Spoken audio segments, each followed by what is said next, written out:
Slamdown is sponsored by Impact Fan Nation and Zombie Generation.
Welcome to another live episode of Slamdown. Today we're going to be covering everything GFW Impact, and we've got my co-host with me today, Charles. How you doing, bud?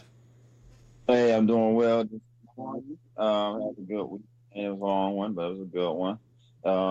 Let's talk about some GFW, everybody. Of course, we're all love the direction that's been going.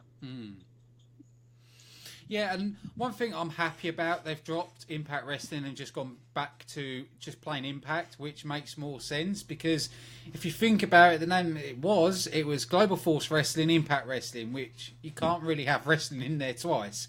So I'm happy they've gone just for calling it Impact. And also, it's what the show used to be called. Before it changed to Impact Wrestling, it was always been Impact. So I'm happy that's gone back. The only thing for me, and I've said this for a long time, part of me wants them to go back to being red and that fire colour, but that's only a little thing to me. One thing I've got to love it was the Grado and Joseph Park arriving, coming in that rust bucket of a vehicle.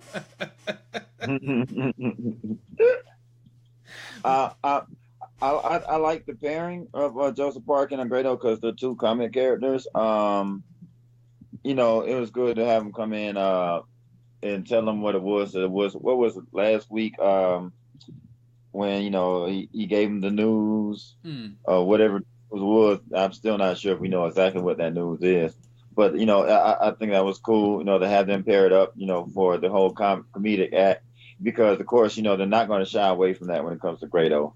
That's just what they're going to do with them in America. Yeah. So we should get used to that. So hopefully people don't get mad about Grado not having a serious role in Impact Wrestling when he's more serious in other organizations such as ICW and World of Sports. So, but even when even in those companies, he still plays that comedy character. That's who he's always been, and that's what he's great at. You don't want to change something that someone's good at. And, the only thing with him being in Impact Wrestling is I really want them to get the rights to the Living on a Prayer song because it would just add so much more to it.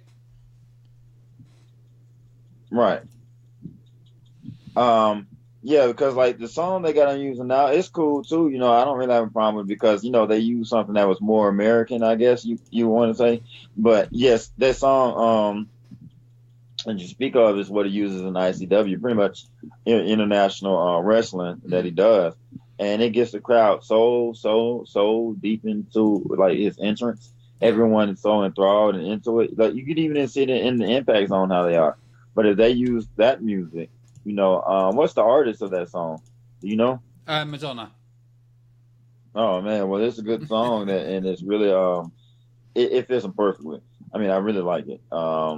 See, and hopefully, see with the music he uses in ICW, that Madonna song, the crowd is full of rockers and people like that, people that would not associate and sing that type of music, but because Grado is so over, they sing every single word, and this is why I think GFW needs to get some rights on that, even if they have to pay Madonna a small amount to be able to use that song, because it will add more of the energy, and you'll get everyone in the Impact Zone singing the song as well.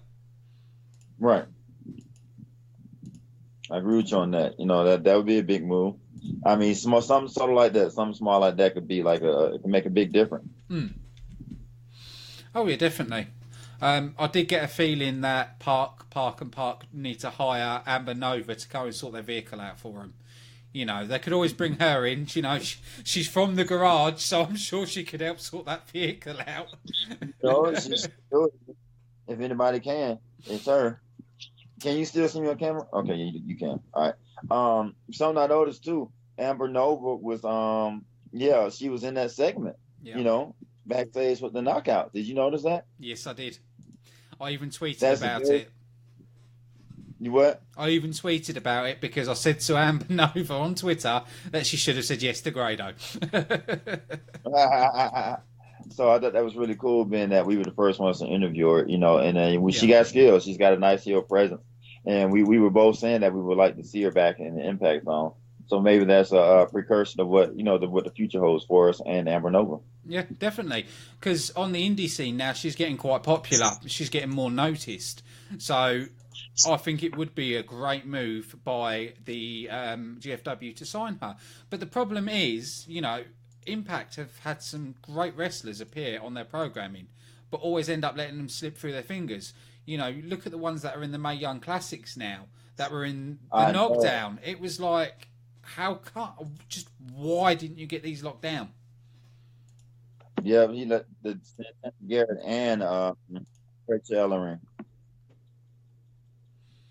I was gutted. As soon as they were announced they were in the Mae Young Classics, I thought, damn it, that's it.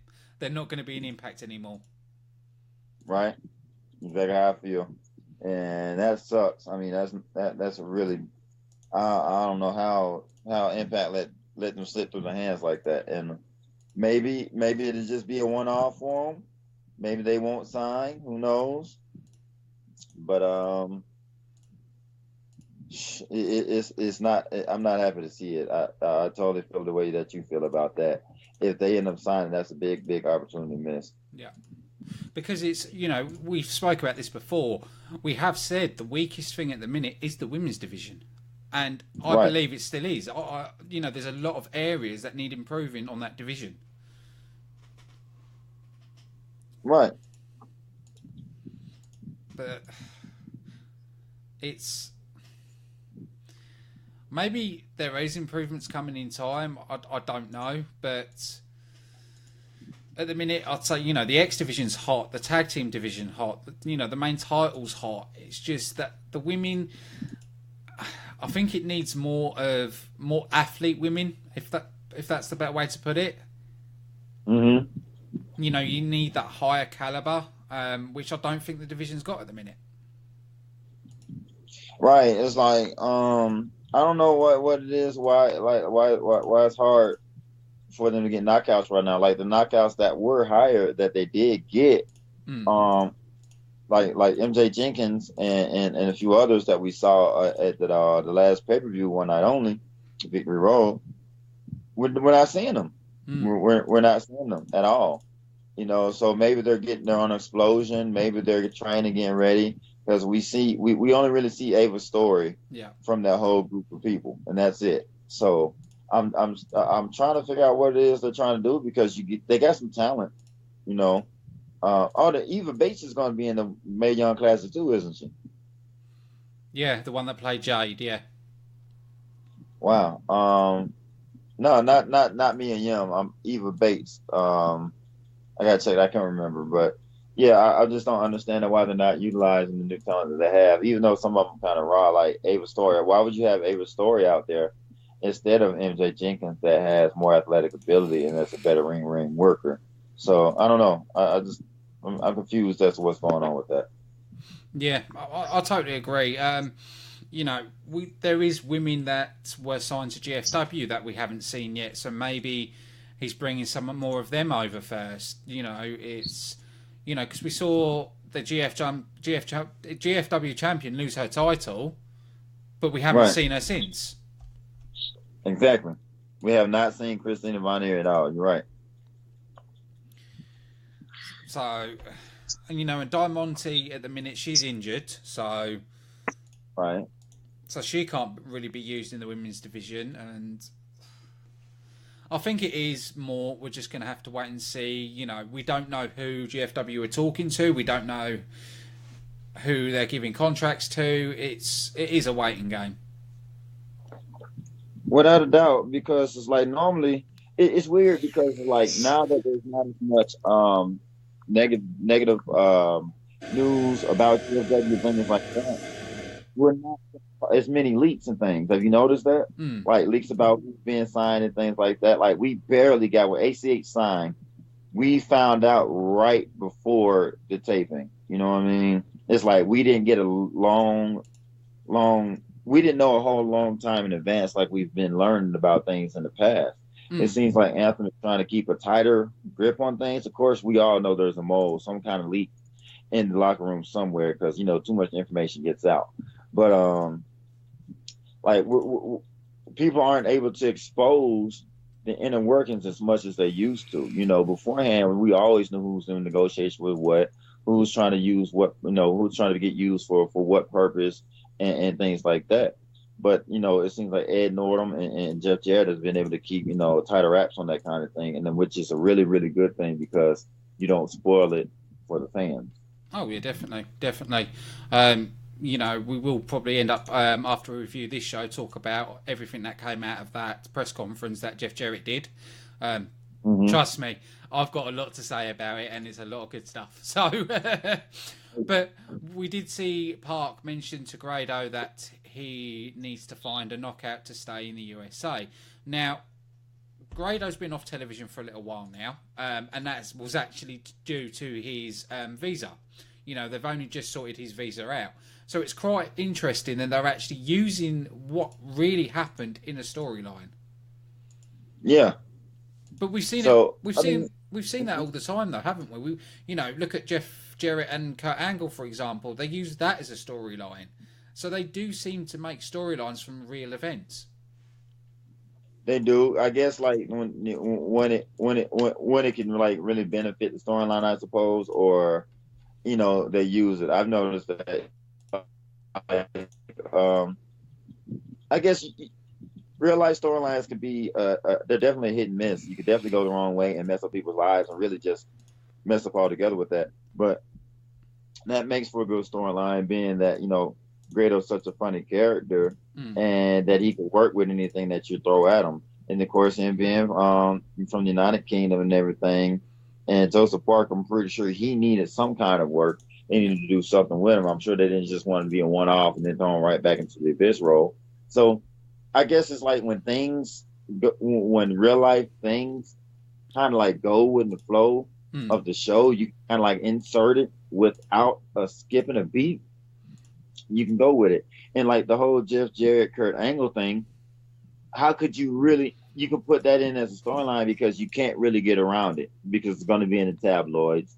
It's going to be all over the internet about them. So put it out there. I mean, maybe some feelings were hurt. Pretty sure there were. But they were going to be hurt anyway because, of course, it's going to be known in the wrestling world that Karen Angle, Kurt Angle's wife, is seeing Jeff Jarrett, the boss.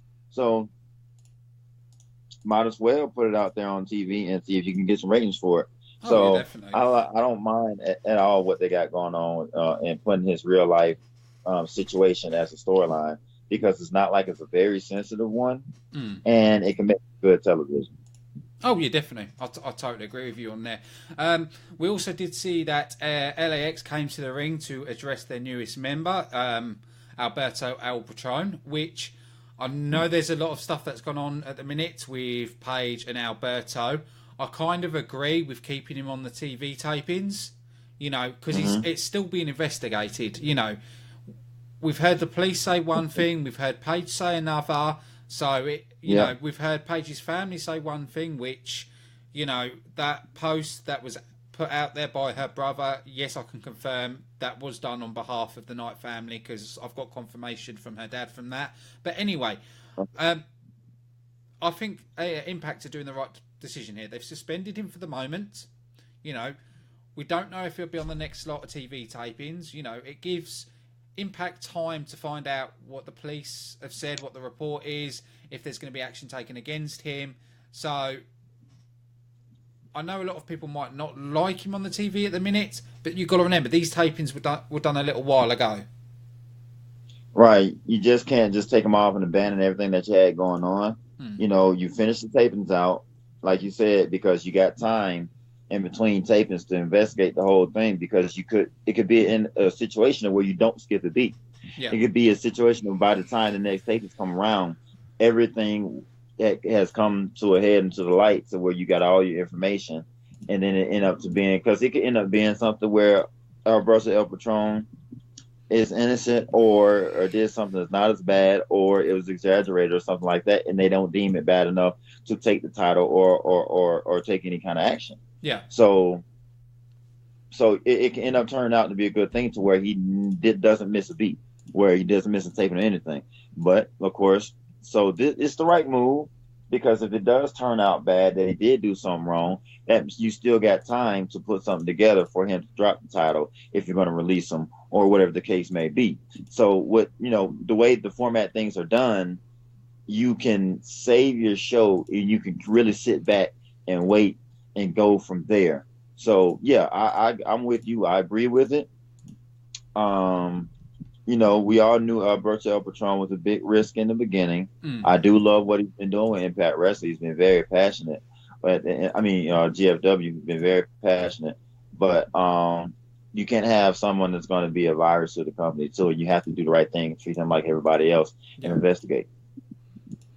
If it comes out it's true and the police press charges on him, then I agree with him being released.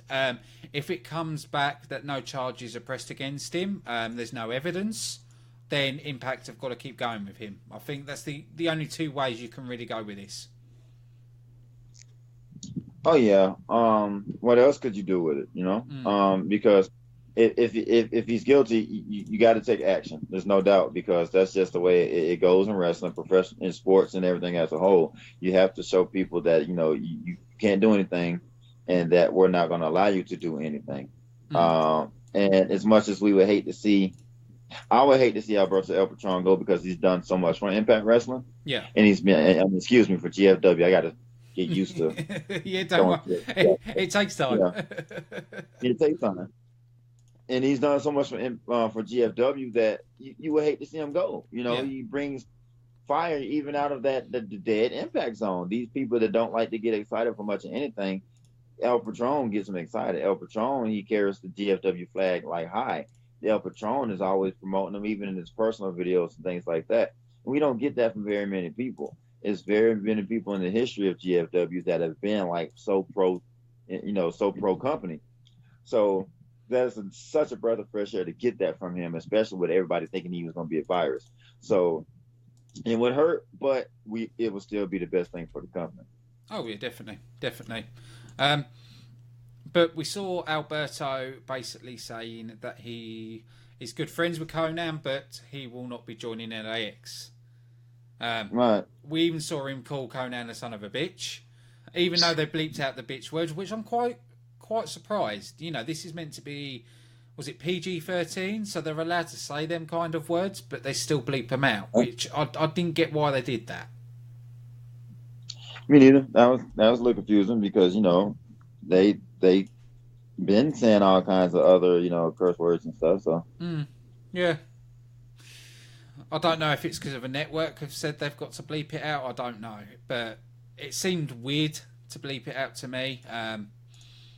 But like I said, we'll just have to wait and see on that. But we basically saw El Patron says he's not going to be part of LAX, so they turn on him and attack him. Then we see Bobby Lashley come down to help out Alberto, which led to Bruce Pritchard announced a huge main event of Alberto teaming with Lashley to take on LAX in a tag team match. Now, I liked every part of that. I thought it was done brilliantly. It didn't feel like it was dragging. It didn't feel...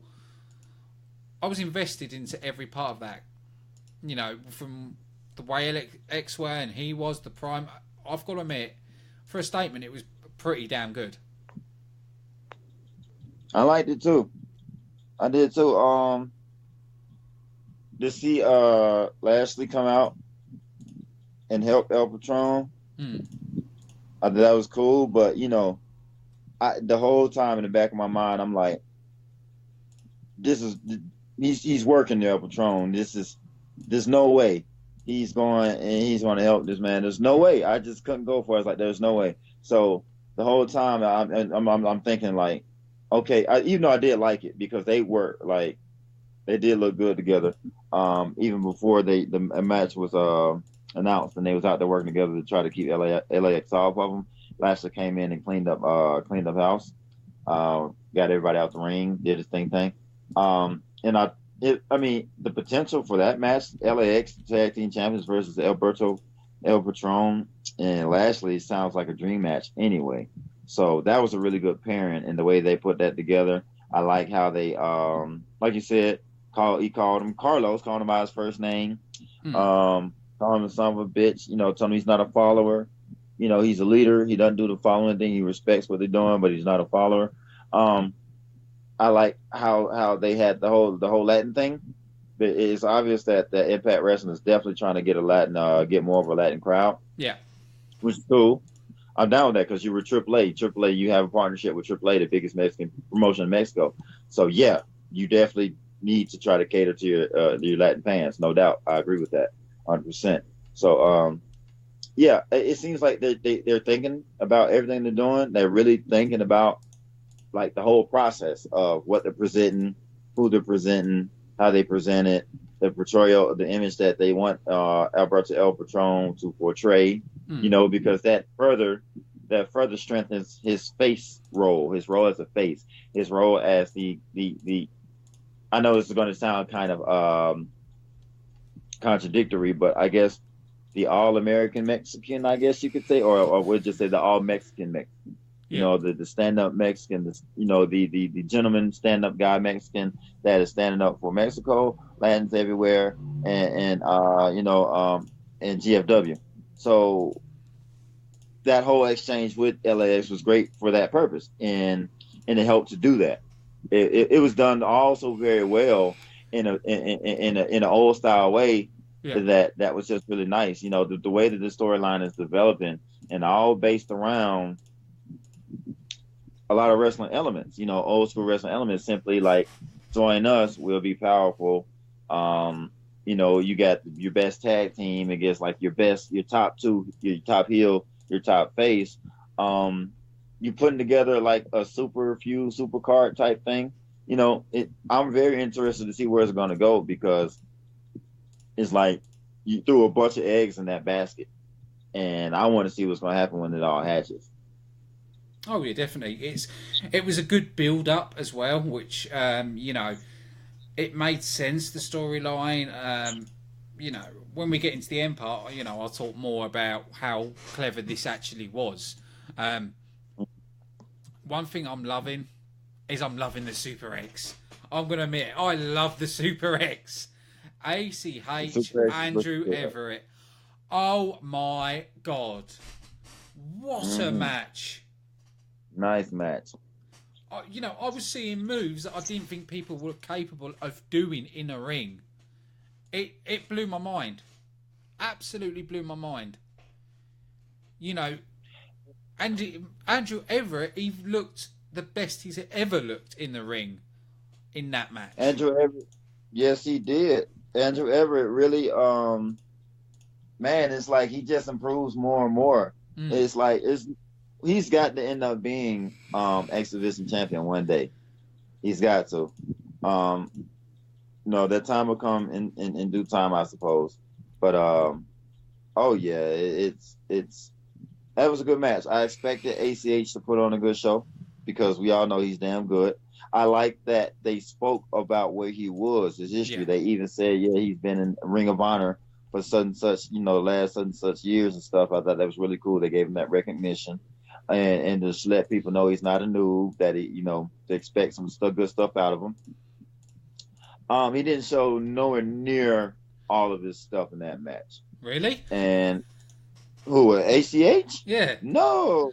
Oh damn. ACH has so much in his move list, his repertoire. If you watch him in the Ring of Honor, on the independent scene in AAW, on Preston City Wrestling, I've seen him all over the independent scene, and the man is just ridiculous. He's a monster. When they start showing everything that ACH can do, you're gonna be mesmerized.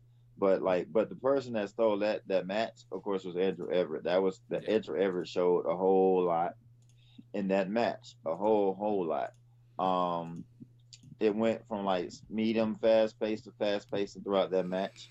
I like that both men were all over the ring, inside out. They both showed very presence from suicide dives to flips to good striking. They did great striking. They had really good mat skills, technical wrestling. It was just one of those all around matches that give you everything that you want. Especially being that it's a Super X Cup match. That's what you want. You want a full on Super X. It's Super X for a reason. It's X Division, and it's supposed to be a tournament that gives you the most of what the X Divisions can do. And that match, and it was long. It wasn't a short match. I expected it to be kind of like a short to medium length because there's 8 competitors, and then there's a lot going on at GFW right now. There's quite a few storylines, which is a good thing, and major storylines. So for them to give it time to showcase both and to really let them wrestle and get the fans into it, because the fans would get more. I mean, the fans weren't very into the match because that's just the Impact Zone. They didn't really know ACH like that. They were more so behind Andrew Everett. I know after that match, they'll definitely be more keen to ACH now, and just Super X Cup as a whole, because it was a really good match, and I hope to see even more out of ACH throughout this tournament, because I know he could do a lot more, and especially with these people that are in the tournament with him, like to see ACH versus Davey Richards, I would like wet my pants. To see ACH versus who else is in the tournament? You got Davey Richards, this is Matt Seidel. To see ACH versus Matt Seidel, I would go nuts. I would lose it.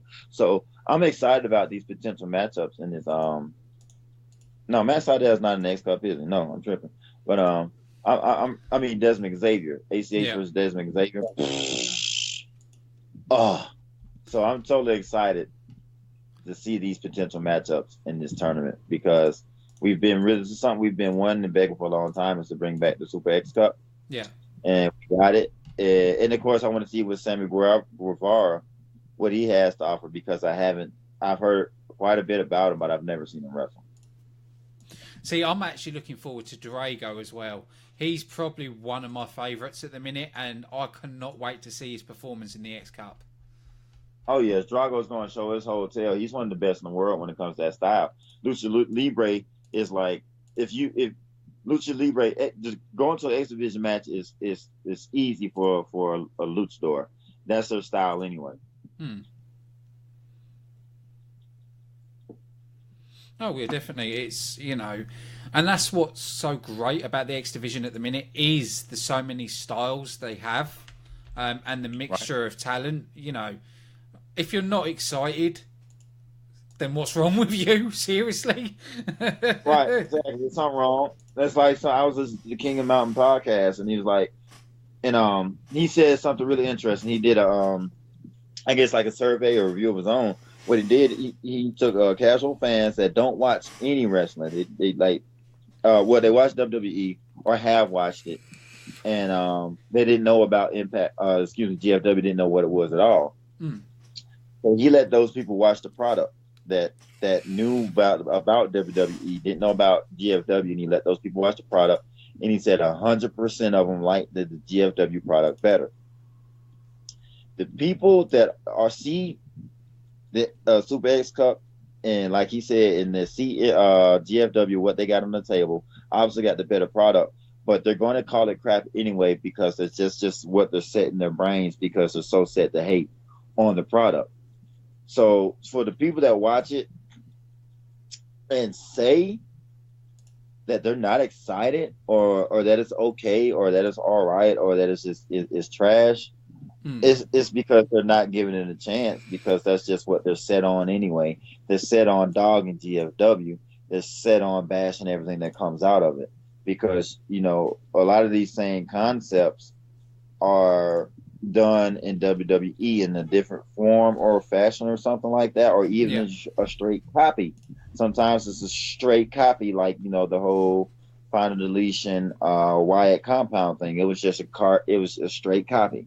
Yeah. But when WWE does it, it's great. It was done, and you know, it was a wonderful thing. But when GFW does it, it was crap. So that's just a set mind of people that want to shit on GFW anyway. Yeah. So there's no way that a real true wrestling fan that knows wrestling and knows a good show could sit there and say that what is going on in the Super X Cup is no good.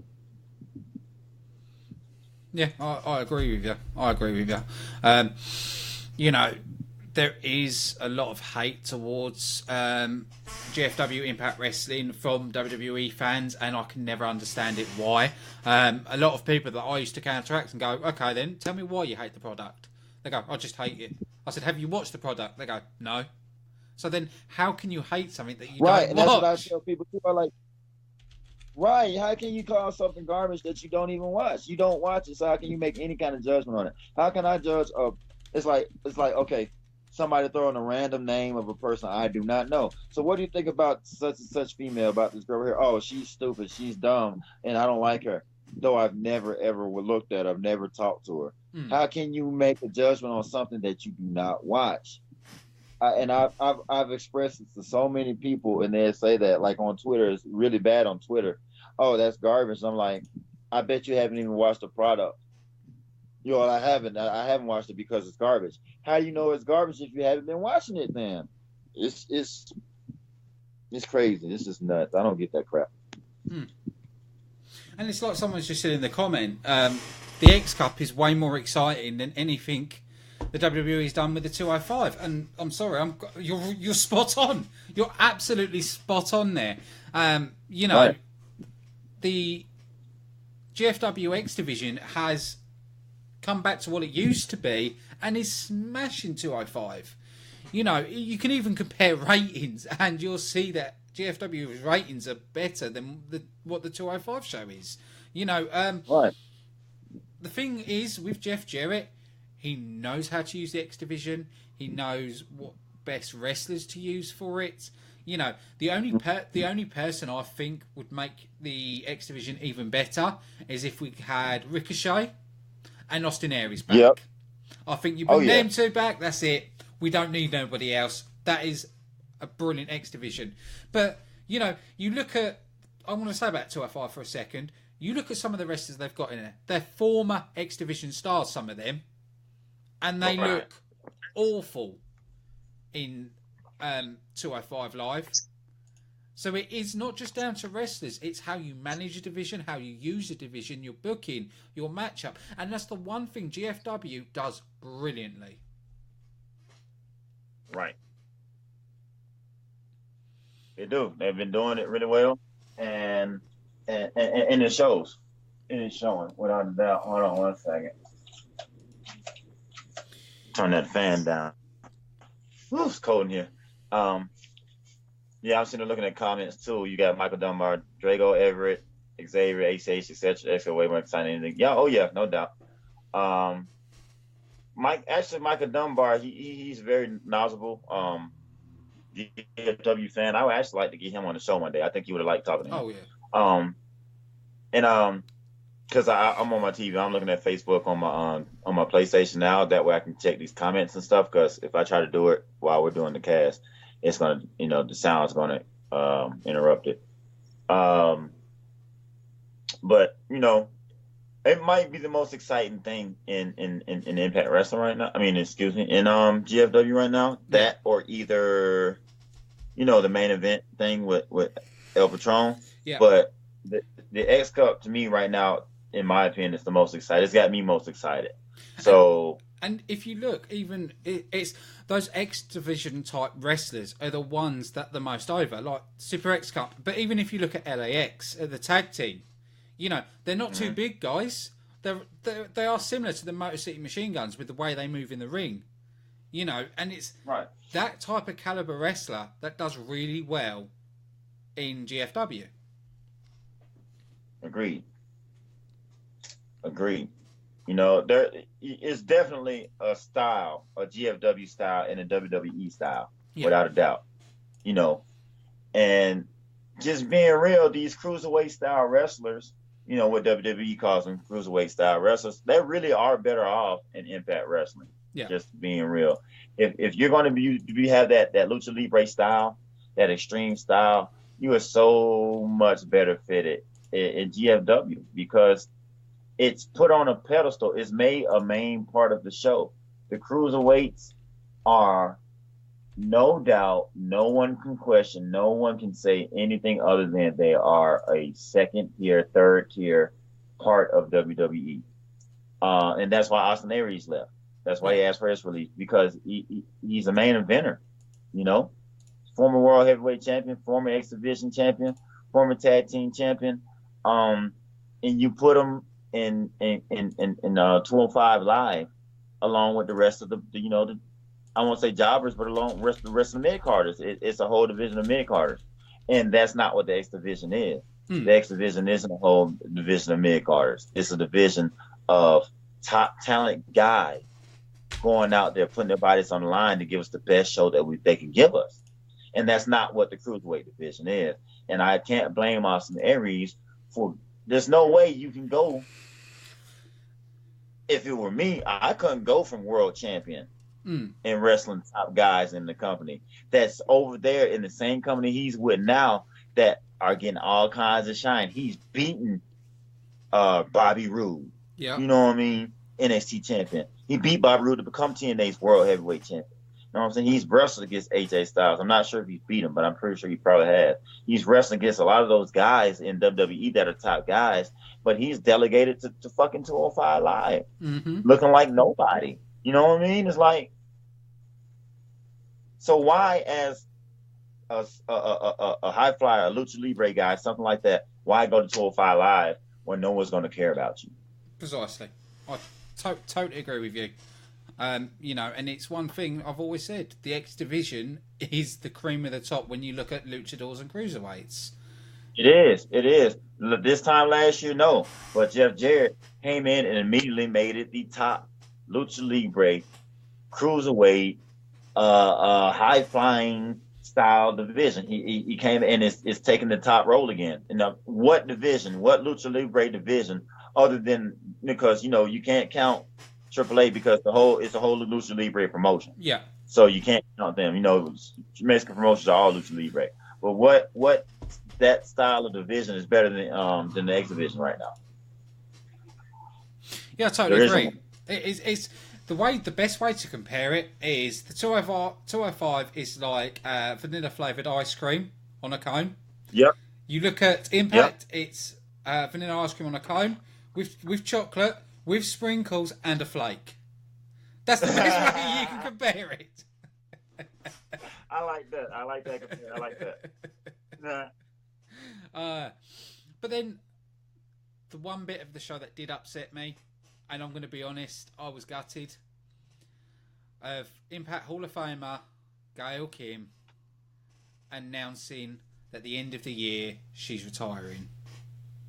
Now, I wasn't expecting that. I thought maybe she'd announced that she's going to come back off an injury and, and go for the Knockouts title and things like that. Because, on Twitter and stuff, she kept saying that she's not going nowhere.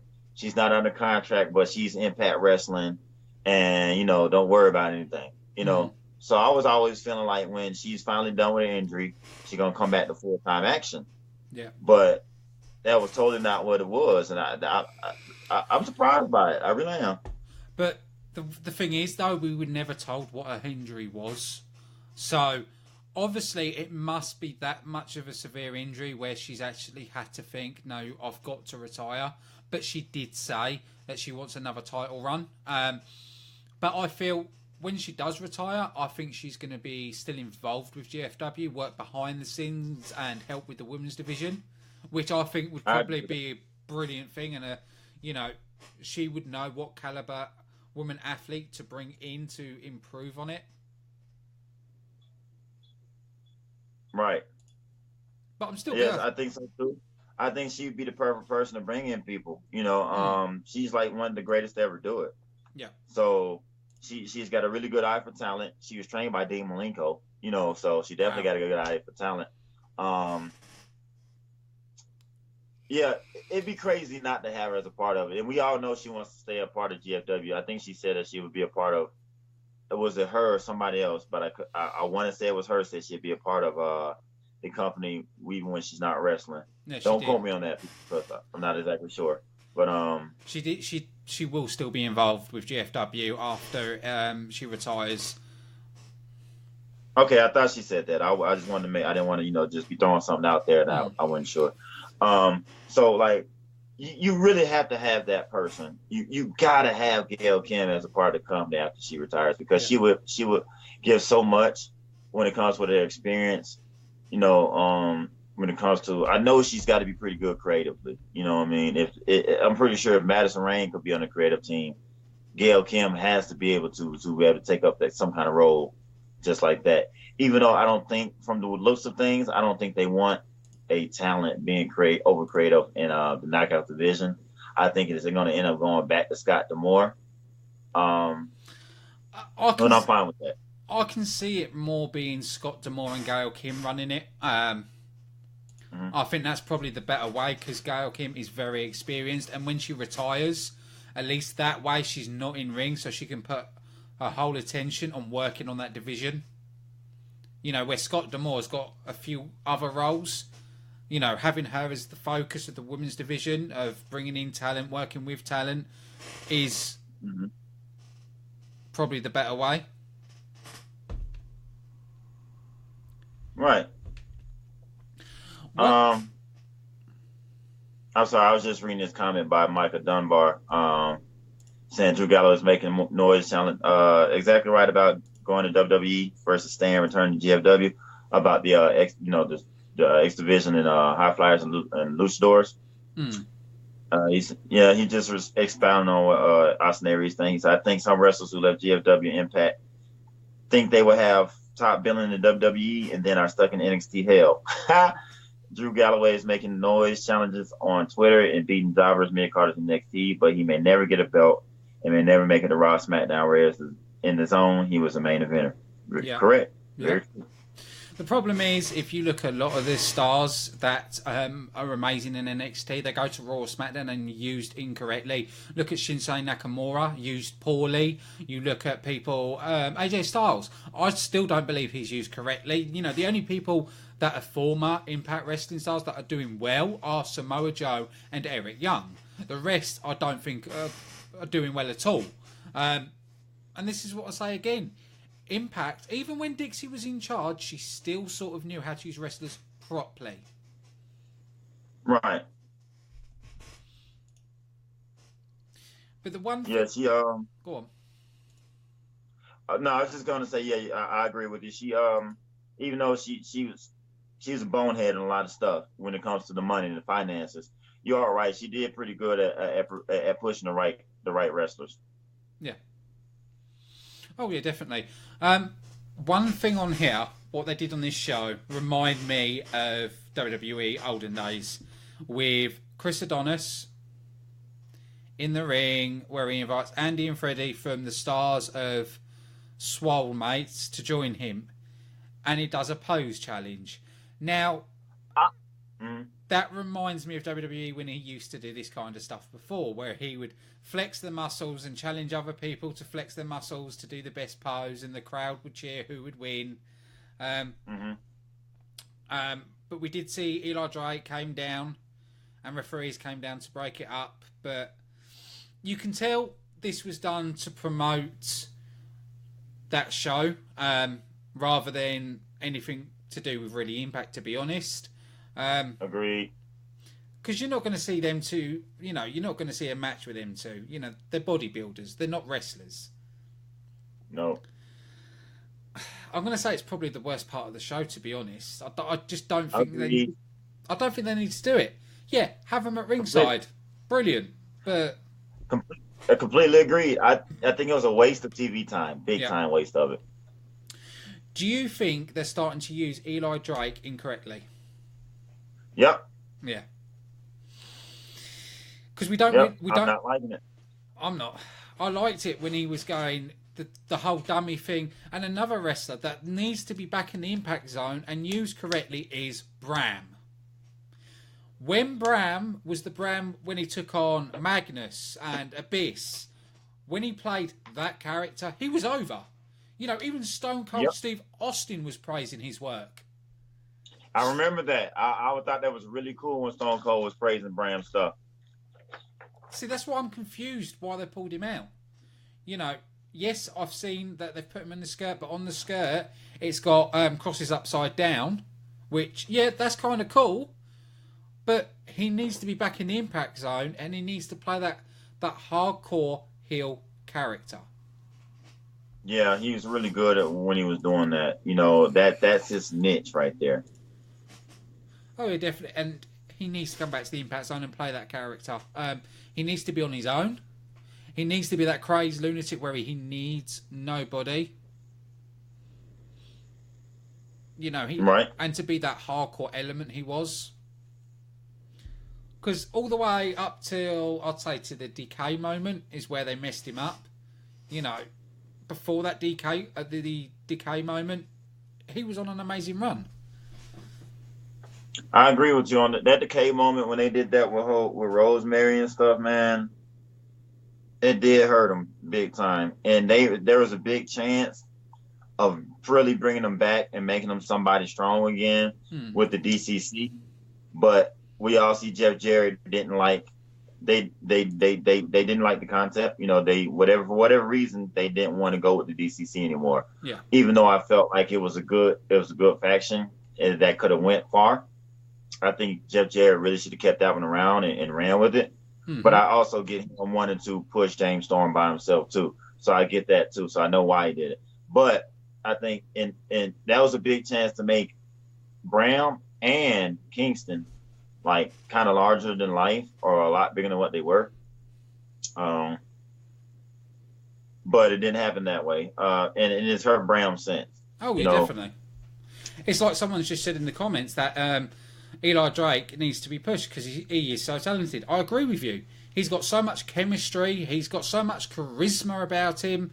He needs to go back to that dummy gimmick. I can see him working with Chris Adonis, but keep Eli Drake as that heel character, that dummy character, insults the audience. Have him run as a tag team for a little while and then give Eli Drake a push on his own. I think him working with Chris Adonis is bringing him down, just being honest, because Chris Adonis doesn't have any charisma. He's not a good worker in the ring. No one gets excited about Chris Adonis, and I think it's just really, and that image is kind of rubbing off on him, and it's not good for Eli Drake. I thought maybe that this pair might be good because they're kind of similar in body type, and maybe I thought that Eli Drake might be able to help push Adonis over with the fan, and I'm thinking maybe that's what that pairing was about, was to try to help Chris Adonis get over. Yeah. But it's not working at all. It's all it's doing is just bringing Eli down. It's doing the exact opposite of what I'm sure they were aiming for. And then if they don't do something about this soon, people are going to stop caring about Eli Drake because, like you said, it was the dummy. Yeah, it's what made all of the fans fall in love with the man. Me and everybody. It's my presence. Oh, yeah. I've got a dummy T-shirt upstairs. I bought one as soon as they came out. It's like, right. And that's what we love about Eli Drake, and they've abandoned that. And, I don't get that at all, because Jeff Jarrett is one that listens to the fans and he's a fan type of of manager. Yeah. And for him to miss that is kind of is odd to me, because that was one of the biggest personalities and catchphrases in Impact as a whole. Yeah. So totally agree with you. Like, but yeah, I'm not digging that at all. To be heard, really, you need to tweet Dutch Mantel. Dutch Mantel listens to the fans. If everybody wants Eli Drake to be that character again, tweet Dutch. Keep the pressure on Dutch. Because you never know. Some things that the fans have cried for, Dutch has actually sorted out. Yeah, he has. So, the best way is to go through Dutch, because if Dutch listens and talks about it to the others, you never know what could happen. Now, I quite like this part where they had AAA put on a match inside the Impact Zone. One thing I didn't realise AAA wrestlers were so small. That's one thing. That was a little person match. That wasn't regular sized people. I know, but it's actually the way they've stated this. They've said it was AAA to take centre stage. But then even if you look at Drago as well, he's a small guy. It seems like a lot of the luchadors in AAA are quite on the small side. Well, those were two little people anyway. They weren't your normal size. I mean, but they are smaller guys in AAA, because Lucha Libre style normally has smaller dudes, smaller guys or whatever. Yeah. So that doesn't surprise me. But you have your big guys like El Macias, which is Mil Muertes in Lucha Underground, and when he was in Impact Wrestling back in the day, TNA, he was Judas Macias. Yeah.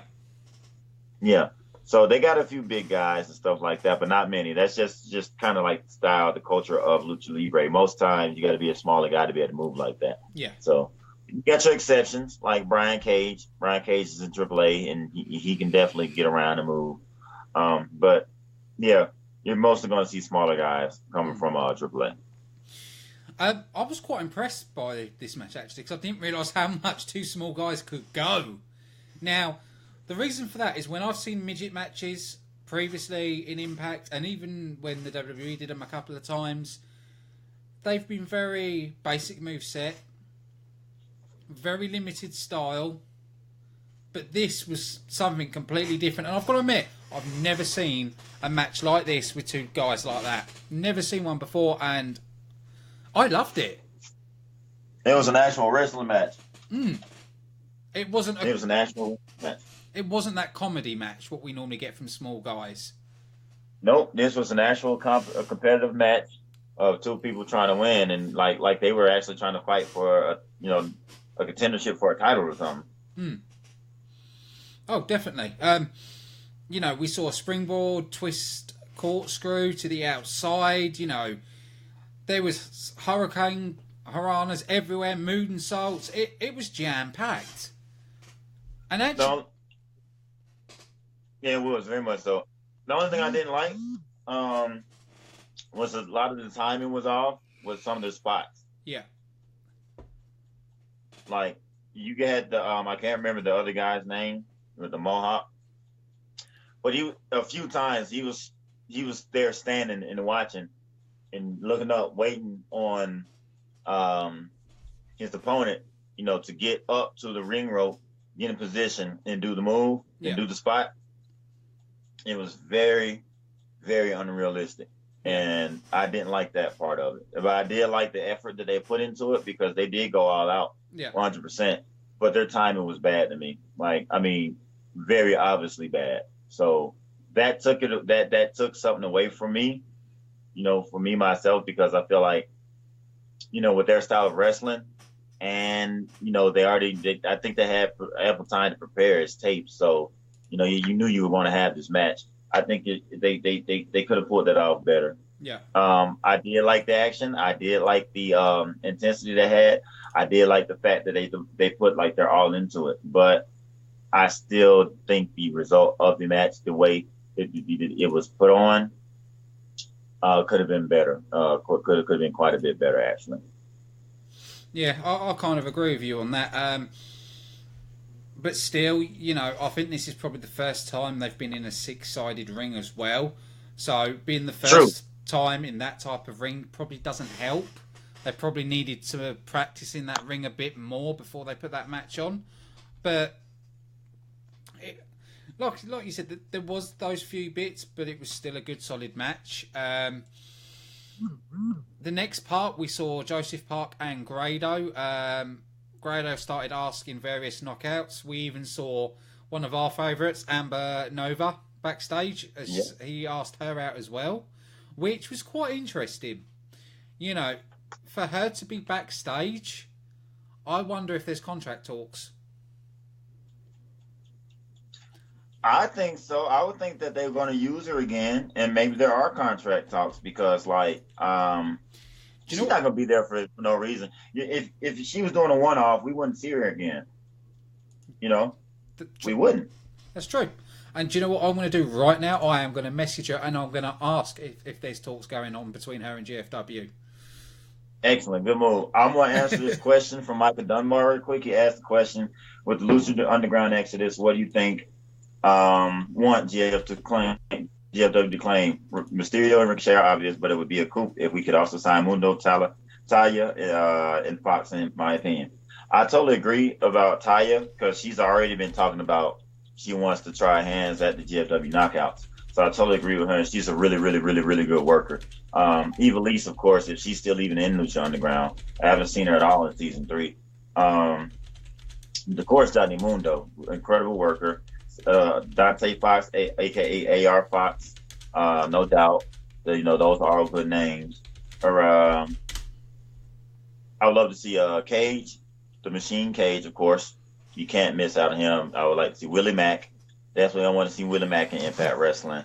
Drago, King Cuerno. There's a lot. There's a whole lot, Michael. There's a whole lot because there's a lot of good talents over there that really fit the style of Impact Wrestling. Yeah. What was I going to say? Yeah. After we saw Grado asking quite a few people out, it led into the match of Moose versus, oh my God, why do these talents have such long names? Oh, I hate you, GFW. Right, I'm going to have an attempt to try and say this name. Moose versus Nako Michik. No, really. Can you say it? No. Not even gonna waste my time.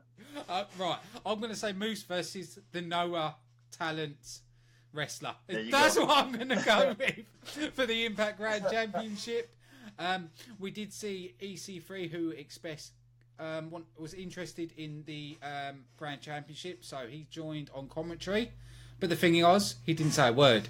He just sat at commentary, just watch him. Which is kind of weird, because normally we hear EC3 trash talking and everything else. But he decided to stay mute in this match. Now, this match was very back and forth. They made it close. And I like it when they make matches close. By round 2, it was a split decision. Right. With this style of match, with the rules and everything, to keep it exciting, you have to keep it a close match. Because one person dominating is not fun in a match that gets where the momentum stops every 3 minutes. Yeah. That's not fun. You don't want to see somebody dominate, stop. Because it makes sense for somebody to be able to come back after you get time to rest. Okay, boxing matches. In any kind of sport that has rounds, a round system, you go in, you have your round, you wrestling. You fight. That's your time to analyze what your opponent has, what your opponent's doing, right? Right. So that is your time to adjust what you're doing to be able to come back and combat what you saw in that last round. So it only makes sense for someone to be able to come back and and make it close because you know what your opponent has now because you had time to sit back, analyze what you went through in that round, and come back at it. It only makes sense to have these matches close. You know what I mean? Because it makes the wrestlers seem like they're thinking about what's going on, like they're actually studying these matches and stuff like that. It's a smart move. You don't want any one of these matches to be a domination. Maybe every now and then, because you had one in Marche Rocket versus Moose. That was Moose dominating. But you don't want that a lot. You just don't. You know? You want a whole lot of close matchups. You want a lot of decisions. You want to pin every now and then. But you want these matches to get the most out of these matches, and you definitely have to keep close to do that.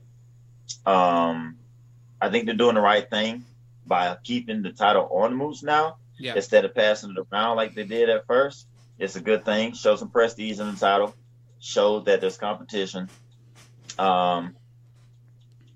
It was a really good match, you know, because the guy they brought in is former GHC heavyweight champion, former GHC junior heavyweight champion, you know. So it's real big in Noah. And so that was a really good test. I like that he brought a whole different style to GFW. Lots of strikes, you know. There are lots and lots of strikes from the man. He was more of a fighter, brawler, not a whole much of a Mac technician. Something new for Moose. The Moose hadn't seen someone with that kind of style before. Yeah. I mean, I know he's seen it in Noah when he's wrestling Noah, but we haven't seen him wrestle someone in that kind of style on TV. Yeah. We haven't seen that. So that was new, and that was cool to see too. That Moose he fought someone that wasn't a wrestler so much and more of a brawler. So that was good. So it was just good to see something different. It was a competitive match. You know, like you said, it was close. Honestly, I think Moose won round 2 also, but of course, you know, you don't want to do that. You don't want to give Moose round 1 and 2, and then, well, you could have, and then made it to where like a really intense third round to where, you know, the opponent's trying to get the pin. But I still liked it the way that it went. And I liked that Moose showed a lot of good offense. He dominated most of the match, which is cool. Of course, you're going to have your man dominate. Eventually, these stars from the other companies are going to start winning. But right now, of course, I could definitely see Impact getting over, GFW getting over on a lot of these other companies. But it's going to get to the point to where it's going to be more evened out because then it's more appealing that way. Because you don't want to just have GFW dominating everything because then it becomes predictable.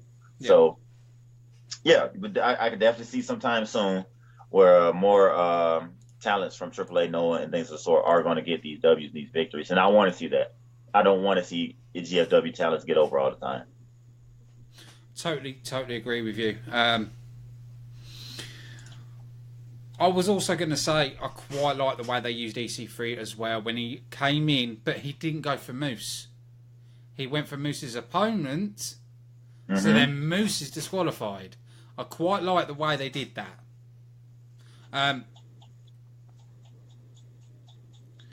He tries to attack Moose with the ring bell after he's done that, but then gets caught with a boot and retreats out of the ring. Now, I'm really liking EC3. I do prefer him as a heel character than a face. You know, he gets more engagement with the fans when he's a heel. And I hope they continue with him as a heel. You know, you can do so much more with him. You know, you can do the slapstick comedy. You can just do the true nasty heel. You know, there's so many routes you can go down. And I like it that EC3's on his own. It's not EC3, Tyrus and Rockstar Spud. It's EC3 on his own and playing that heel character really well. That's what EC3 plays the heel character better than he does the face. And even though I did like his, the teammates, or I won't say teammates, but I like the pairings he's had with different wrestlers. They've all been good. I didn't dislike any of them, but he is much better as a by himself because he does so many different things. You know, like he's done the E-Sing 3. He's come out as a cowboy with the straps. Now he's out there with the mute, he was quiet as hell, and then interrupted in the match. He's showing us so many different things in with EC3. It's cool. I like it. Yeah, him by himself definitely is better to me. Yeah. Yeah, I'm gonna go with that. I definitely have to go with you on that one. Oh, definitely. We did see LAX at their hideout, and Conan telling the rest of LAX to ensure that Alberto El Patron will leave on a stretcher.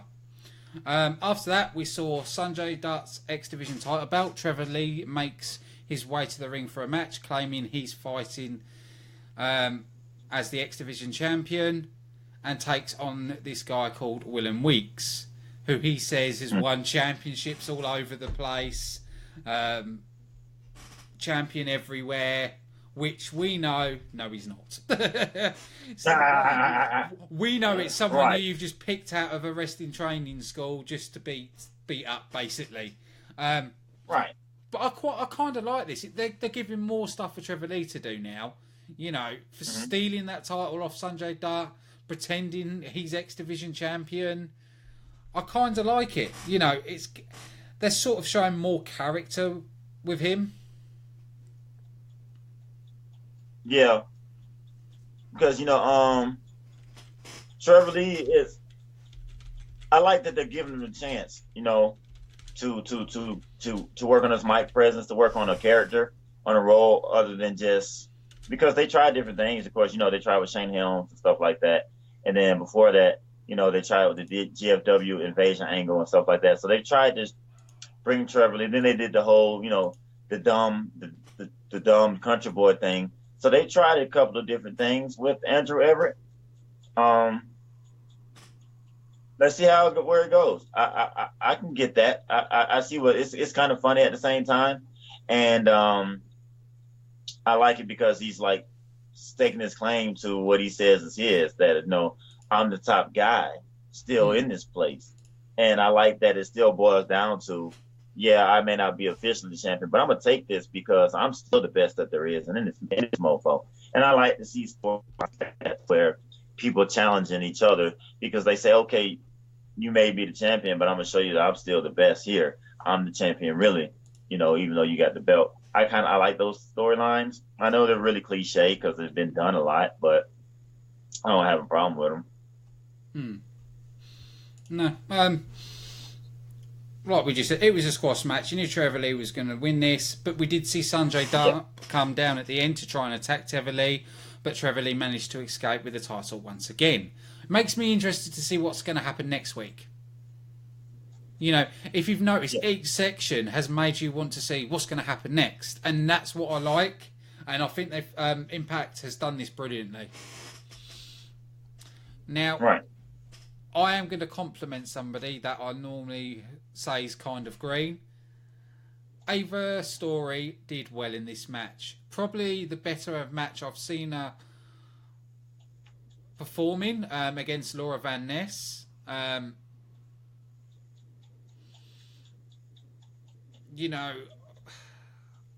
can't pick any faults with Ava Story's performance in this. We knew Laura Van Ness was going to get the victory in this, but it was still a good match.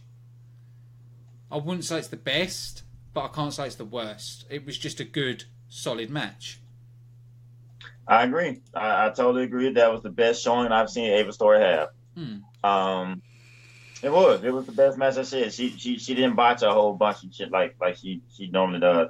So I commend her on that, and I'm gonna leave it at that because, like you said, there's really nothing more than that. It was a solid match that showed that Ava Story is improving.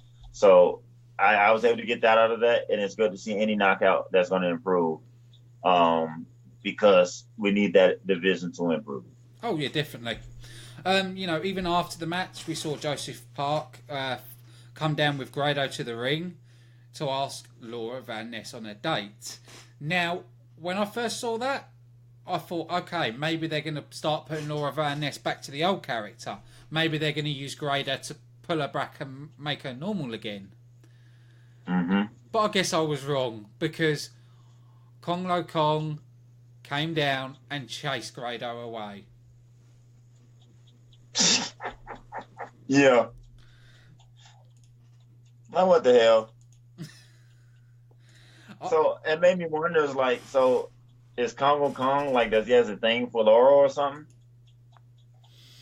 I don't know. It's weird. It's like It's weird as shit. it really is. Also, Congo Kongs. It's like you'd never ever think them two would team up in that way. Now, I still want to know: is Laura Van Ness still drunk, or has she had a mental breakdown and gone all weird, all crazy and weird? I'm definitely have to go for a mental breakdown. No one can be drunk for that long, can they? Well, I know a few Irish people, so yeah, some can.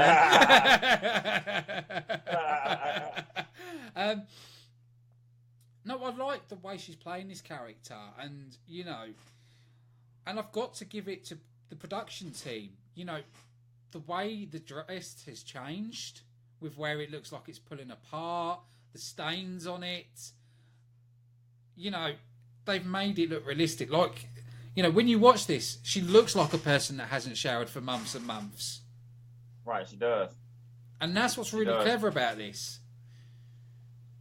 I like it. I like the imagery they're giving with it. It's really good. I do. I like that. They're going full on with that. Is that the only storyline that carried over from the transition of management? Yeah. It's still going. I'm surprised. Like, even the Eddie Edwards, David Richards storyline and all that, even that's done. Yeah. And that story and this Laura Van Ness storyline is still going on. I'm like, wow, they must really think highly of it, because Laura Van Ness is kicking ass in it. Yeah. She's definitely playing the role. So I can see that. But we've seen it slightly change, and we're seeing just Laura Van Ness and Congo Kong together. We're not seeing her go against Ali or Braxton. So they are moving on, but they're keeping Laura Van Ness as that crazed woman. Right. So they like that character, and I see why, because it's not a bad character. So I say more power to them. If that's what they want to do, keep on with it, because that's not a bad move at all. Because really, I don't know. I wouldn't be mad about her having the old spoiled brat character back either, but this works too. So I say keep going with it. It's different. I like I said, I never really liked wedded angles. Yeah. But this is taking a whole nother twist on a wedded angle that I've never seen. So it's got me intrigued. Oh yeah, definitely. I like I said, I'd like to see what's coming next. We probably might even see Grado taking on Congo Kong next week because of what happened today. We'll have to wait and see what matches they're going to lead into. After that, we had the unified world champion Alberto El Patron taking on the Walking Armageddon Lashley, taking on the unified tag team champions LAX with Conan, Homicide and Diamante in a non-title match.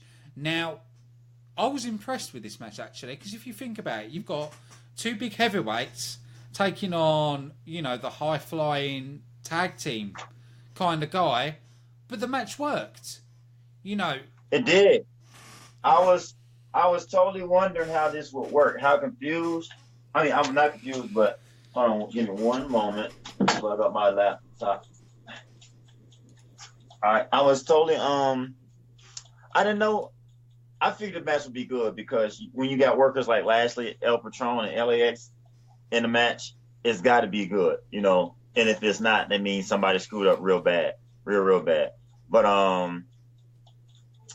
I was surprised, because I wasn't sure if they'd be able to keep up with the speed, Lashley and Patron together, keep up with the speed of LAX together, because I know Patron, he works fast anyway. Yeah. He's a fast worker. He likes to get around the ring. Sometimes I feel like they're not even prepared for how fast he comes at them sometimes. Have you noticed how go ahead? No, go on, I was agreeing with you. Yeah, I've noticed. Oh yeah, he moves fast. He gets around the ring really quickly. So I knew he'd be able to keep up with LA. But to see Lashley, even though he is the tank that moves like a race car, I like that name.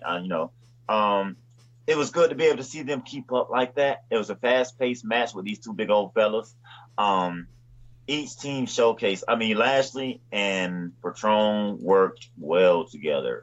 They worked like a tag team that had been together for a while. They even had double team moves and everything, man. Yeah. Like, I was really impressed by this match. I say it was match of the night. I would definitely have to give it match of the night, and I'm glad that the main event was match of the night because it really should be every night.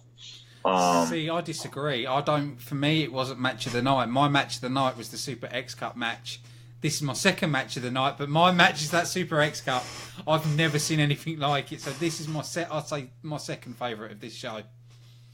Right. I barely give it the edge over the X Cup match because I like the way that they paired Lashley and El Patron. That they, the two heavyweights, the two top guys, the top face, top heel, in the heavyweight division, and they held their own. They moved, they kept up, they got everybody showcased a lot of good stuff. Patron and Lashley showed that they can be a cohesive unit, and the only thing I'm kind of not understanding was the end. Patron and Lashley picked up a clean win, and that confused me. Just being honest, because I didn't expect the tag team champions to lose. Not by pin. I would expect them to lose by disqualification. I thought I was going to end up in a DQ in an LAX jumping, something like that. It still ended up in an LAX jumping, but it didn't end up in them being DQ. They got pinned clean. I wonder if that makes the tag team champions look bad, because it's like a team that you put together for the first time. Yeah, they're the heavyweight champion and former heavyweight champion, yes, but they've never teamed before. And to be the top tag team in a company, to get beaten by a team that was just enemies, just rivals, mortal enemies, come together one time and defeat y'all clean, and you have three other people on the outside helping you, which helped them to become dual champions. It's kind of weird to me, I think that was kind of done incorrectly. Yeah. In my opinion. I think if anything, LAX should have got the win in some kind of underhanded way, or even clean, because they're tag team champion. Yeah. But I definitely think LAX should have got the win and then jumped Alberto El Patron. And then it happened exactly the way it happened, where Lashley was like, hey, out of my hands, because I was expecting it. I was expecting Lashley to turn his back on Alberto El Patron, and he did after Alberto El Patron announced, hey, Lashley, we were enemies we've been enemies this whole time I've been here, but we make one hell of a team. And then LAX jumped him, and Lashley didn't help. So I was expecting him to turn his back, but I was not expecting that LAX loss, especially a clean one. See, I'm quite happy that it was done that way with the loss, but they still made LAX look good to me, and I liked it that Bobby Lashley didn't help Alberto when LAX started attacking him, because it still shows then Lashley is a heel. So you're not confused, you're not making him a face using that tactic. So, yeah, but all round, I was really impressed with Impact. To come off Slammiversary, and for the way the shows have been at the moment, have been brilliant. And also, the viewing figures prove that. It's the highest rating of Impact so far. Yeah, it was. It was a really good show, and people, have you noticed now that we've been Impact steady been getting over 350,000 people, and that's a good thing to see, that it hasn't been going up and down and fluctuating like it has in the past. Yeah. It looks like we've got new viewers. It looks like we've gotten a set of new viewers that's going to watch every week. And when you continue to get content that's working like that, it's going to continue to be a trend. Oh yeah, definitely. The next thing I want to move on to is I just want to take a few bits out of the press conference from Jeff Jarrett. He did announce that GFW are looking at a UK tour early 2018, but even said it could possibly even be a European tour, which is quite interesting. But that is interesting. If they do a European tour, they still need to make sure they do the 3 dates in the UK, because the UK is probably one of their most popular viewerships. You know, they beat the WWE in the UK. Also, he has said CM Punk has had no contact with GFW.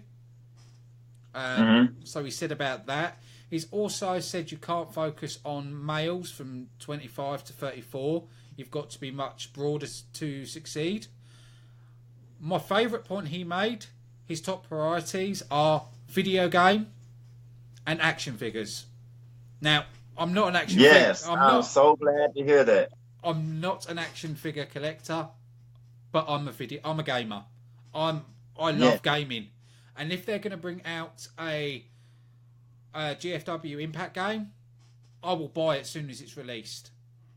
Immediately. I'm so dying for it. Yeah. At the moment, I play 2K17 and I create the Impact Arena and stuff like that. And at the moment, I can actually say this, I am the highest downloaded Impact Arena on the game. Oh, snap. People that make GFW wrestlers use my arena in their videos. I was the first one. Nice, good work. I was the first one to make it, and it's still top. And that's what I'll be doing. Nice. When I get 2K18, I'll be doing the same again. But the video game, I'm download. the video game is needed. You know, it is big time. Gaming is a big market. That will get so much awareness to the product of video game, because video game is a multi-billion-dollar industry. Yep. And it spreads all over the world. Everybody that is a gamer will be exposed to it, whether they play it or not. Yeah. They're going to know that there is a GFW wrestling out there somewhere because there's a video game. Yep. That's going to bring so much awareness, whether people buy it or not. It's going to bring a whole lot of awareness to the product. And I'm so very much waiting on that. Same here. It's like people hate on the last video game. I played the last Impact game. My problems with the last Impact game was gameplay. Was the way the moves were done, the way you climbed on the ropes. The best part of the game for me was the story mode. I loved it that you started in empty arenas. You know, you had to have matches at what they called indie shows. You know, you had an indie show in Mexico and stuff like this. And then you got picked up by Impact, and then you had to go through the Raw start, and then you find out actually you get your memory back and you was actually suicide from the start. But anyway, it was a good story mode. There's a lot of bits from that game they can take and make better. The next thing was Jeff Jarrett said about TNA, and the rebranding was done because of the PR disaster as well as the double entendre with the TNA name. He also did say that they're not going live in 2017. Possible we could see it in 2018. He has talked about more pay-per-views. You know, we're going to get the Destination X and Bound for Glory next. Nice.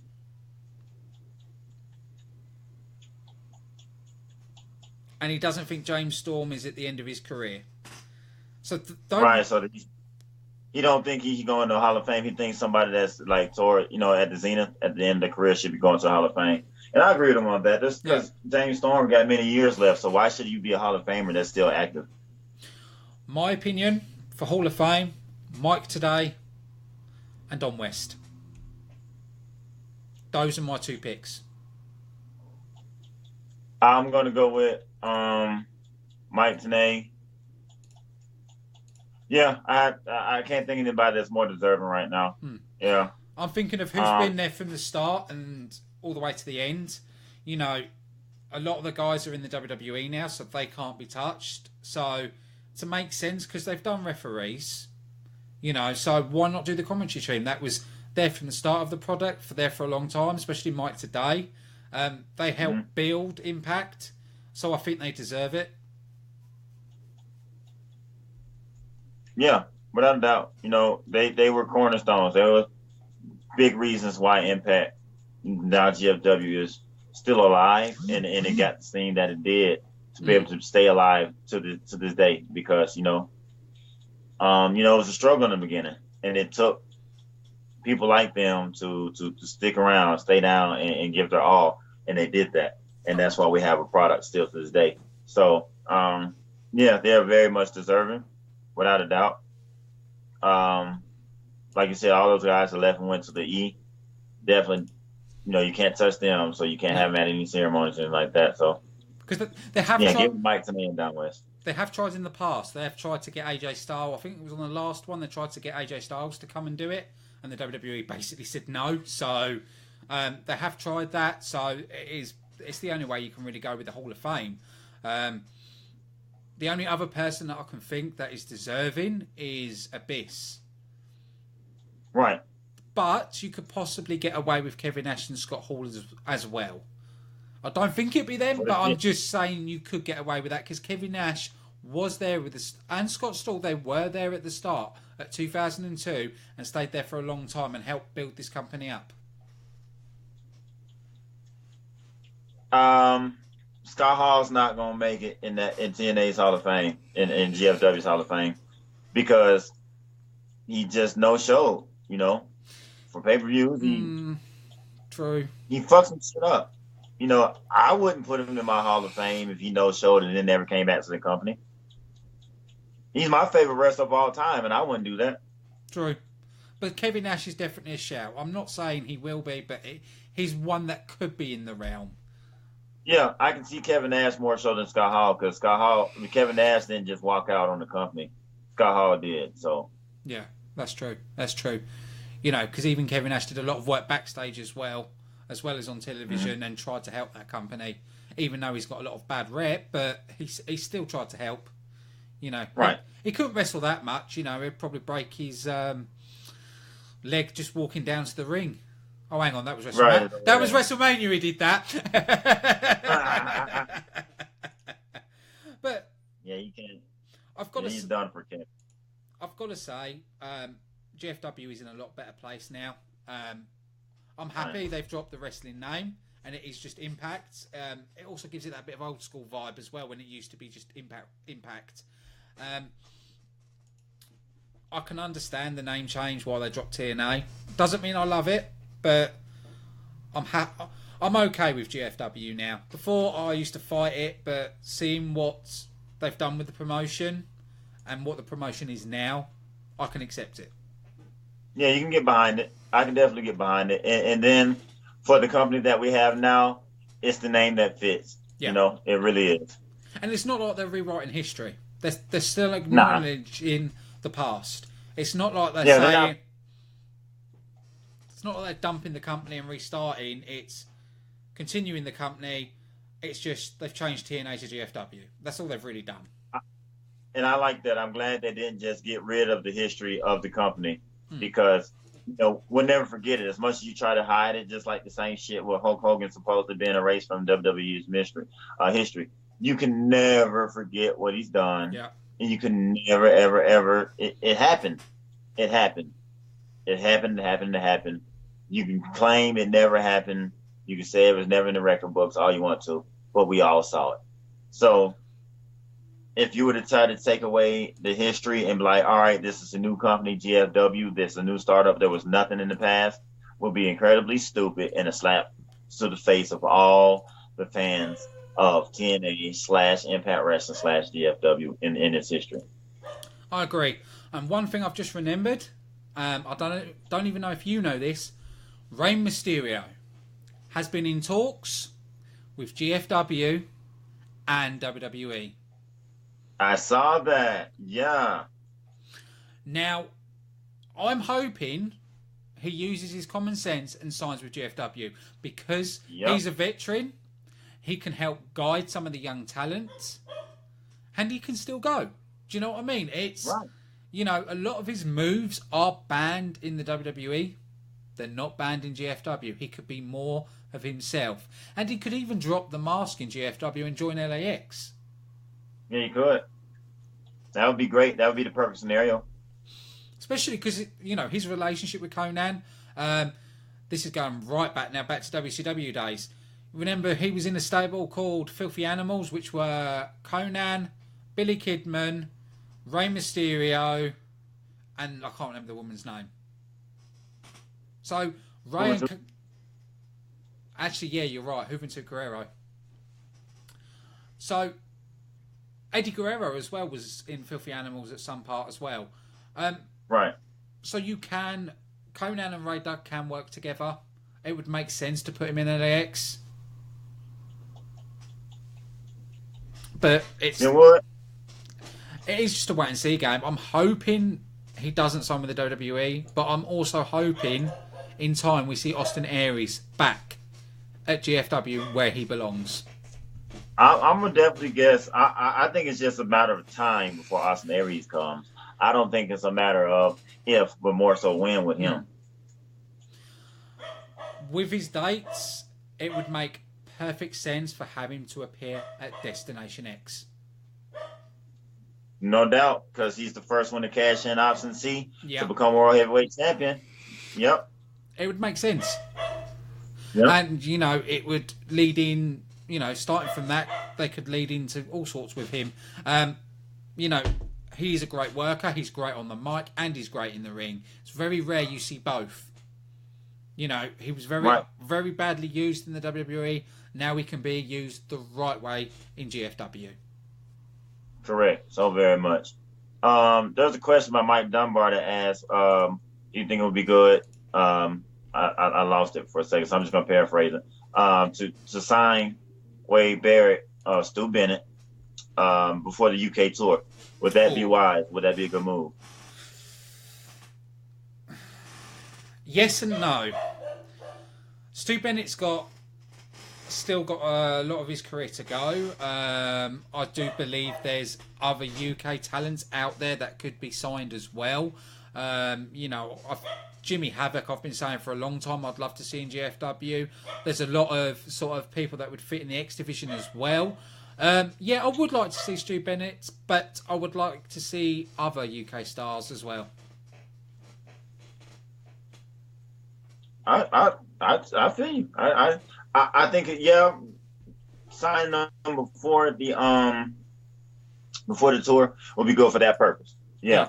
But I don't think it's needed because UK fans are already on board with GFW. So I've just thought of something right now. They could even sign Jester from ICW,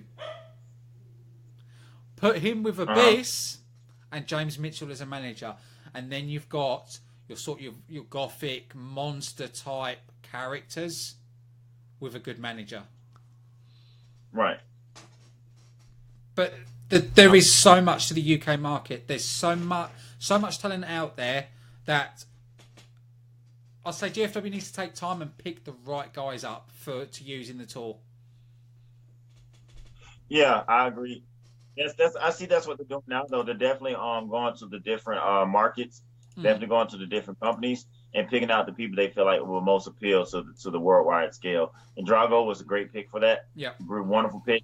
And I think they continue to do the same thing. I think Jeff Jarrett, he's had his hand in the UK scene pretty deep. Yeah. So I think if he's going to pull talents from the UK scene, I think he will pull the right ones. Oh, yeah, definitely. There is one tag team out there that I would like to see in GFW, and that's the UK Hooligans, which are Paige's brothers. They're an amazing team. They're probably one of my favourite tag teams in the UK, and they would fit in the GFW. But also, if GFW went that route, they could also do a working relationship with WAW as well. Mm-hmm. So, I think a working relationship with AAW in Chicago would be great. AAW has some of the top independent stars there are right now. Like Desmond Xavier, he wrestles there. ACH wrestles there. Andrew Everett wrestles there. Trevor Lee wrestles there. I think Cage wrestles there. There's lots and lots of top names that wrestle in AAW on the regular that could really help benefit GFW. Oh yeah, definitely. Definitely. There's a lot out there. There's so much potential out there. And there's... The thing is, the indies are so big now, not just in the UK, but you look at USA, you look at Germany. There is just so much talent out there that GFW can grab. Agreed. There's lots of talents everywhere, and with a company that's inviting everybody to show their stuff, to give people chances to, on the global stage, because that's what they're doing. They're giving everybody a global platform now, man. It's not like WWE where they're just like, you got to sign this contract and we control you. You got to go through all this BS to get out there and get yourself on TV. Impact is letting people come, not even sign contracts, to give them the exposure and letting them test the crap and letting them see how things react. Of course, they're signing people too, but there are people that they're giving a tryout to. And you don't see that in WWE where they're giving people a chance, They're just going after people that have been established other places.